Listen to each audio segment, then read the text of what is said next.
Hi there, my name's Peter Doherty and I'm the founder and CTO for Think Analytics.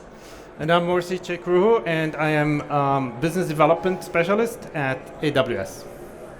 So Peter, service providers are realizing that they have just 1 minute to convince a customer to watch their service. Tell us a bit more about this 1 minute. Yeah, I think everybody sees that from the services that they use today on video, that there are so many things to do in the world and people don't want to spend time browsing and clicking. They want to just be entertained. They've been to work all day, they want to pick up their mobile or their tablet or sit down on the couch and be entertained. And so what we want to do is get them watching content as quickly as possible, because if it takes you longer than a minute, then they're probably thinking that they're bored, or maybe there's nothing to watch on your service and they should go and do something else. And that's really the key, is to show people that there is something to watch on your service and get them watching that content as quickly as possible. And so we have a case of Liberty Global, who launched a new experience basically, where Think Analytics helped with personalization and recommendation. Can you show us that video?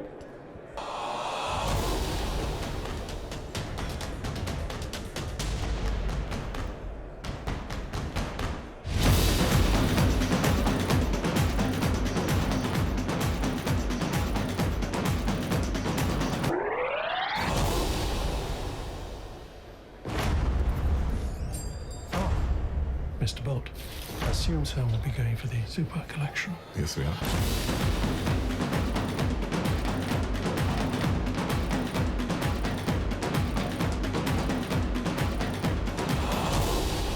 Are you making your voice deeper? No. You just did it again. You're imitating the god. This is my voice.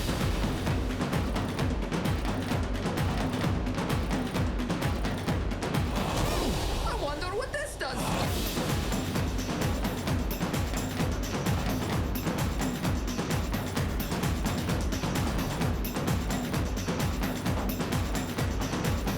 I'm going to show you something beautiful.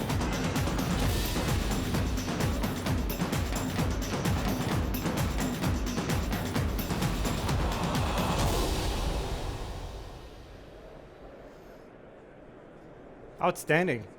And what people do not really realize is the impact of this recommendation and personalization services on the user experience. Peter, can you walk us a little bit on what KPIs can be improved thanks to these technologies?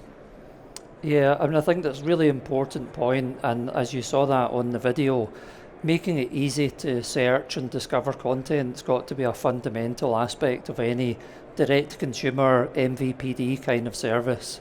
And if you can do that, if you can personalize those experiences and make it easy for people, then you can dramatically affect how much content they watch, how much they value the service that you're providing for them. If it's an ad-funded platform, coming back to the service more and more and more often. And here we see just a few examples of how Think Analytics have done that with various customers. So even things like search, I think many people think that search is a problem which has been solved and that all searches are the same. And we know actually that that's not the case. So we've had customers where by just switching from the search that they're currently using over to Think Analytics, they have over 300% increase in the number of plays as a result of searches. And for one customer alone, that was over 17,000 hours of additional viewing time in a single month. Being able to combine the personalization algorithms and techniques with editorial expertise can also drive the effectiveness of your editorial campaigns. So over 4 times the number of plays from editorial campaigns by combining and using personalization with the expertise of the editorial staff. Single rows on the homepage of a service with over 450% more content views than any other rail on the homepage of that UI. That's the sort of thing, any platform should be striving for. Having an experience where on the very first page that any of your consumers sees when they first sit down in front of that service, the first page has got something that they want to watch, that they recognize that they're going to enjoy, and they don't have to browse around, they don't have to spend time, they can just start watching that content straight away. And that then leads on to things like churn reduction benefits, an increase in the average watch time of 80% per user. Whether you're a pay TV platform or a direct-to-consumer OTT service, who doesn't want that kind of experience for their viewers, getting your viewers to watch more? If you're an ad-funded service, then that's an 80% increase in ad revenue for your platform. And all of that really drives on into really significant reduction in churn. So your consumers, your viewers, your readers are much more loyal, and they return to the service more and more often. So they're going to really recognize that value. Absolutely, and 80% increase in advertisement-based revenues, I'd take that any moment. So, so let's see the case of Liberty Global and why actually they went at the beginning with on-premise and then they migrated to the AWS cloud. And one of the challenges, if you look at it, that Liberty Global had is that this platform, this personalization platform, requires to process a large amount of data pretty much in real time.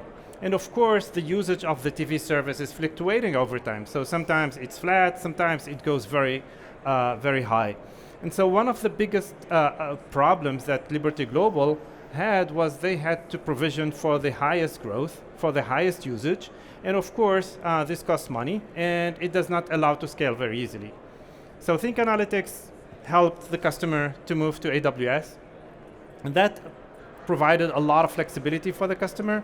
They enabled them to reach future growth very easily without provisioning hardware on premise.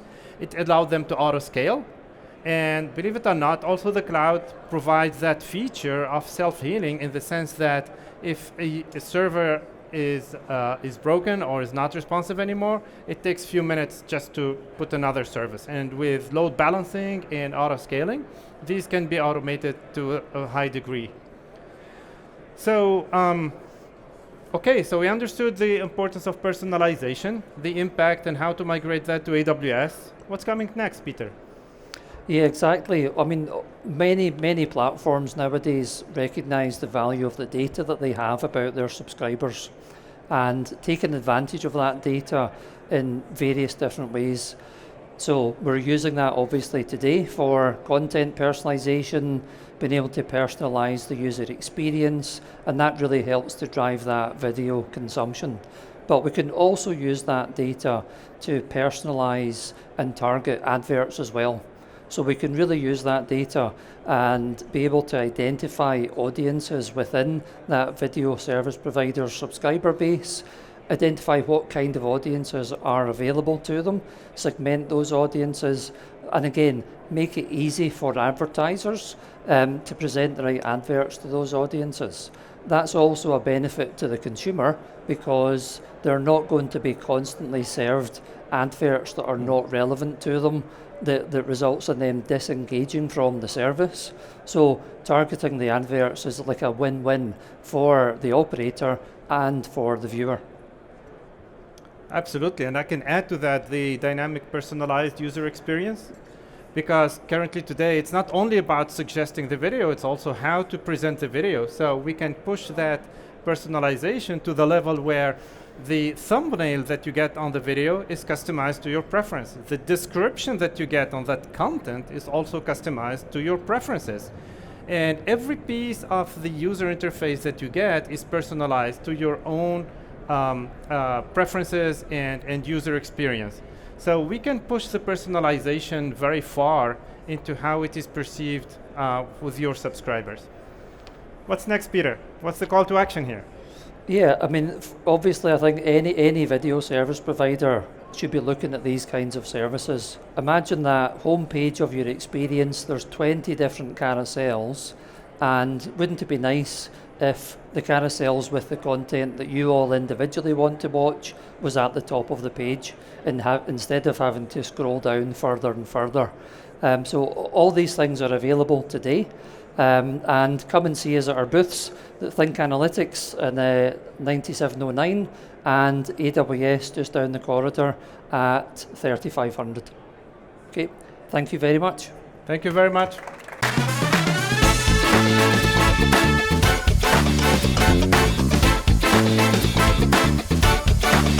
Thank you.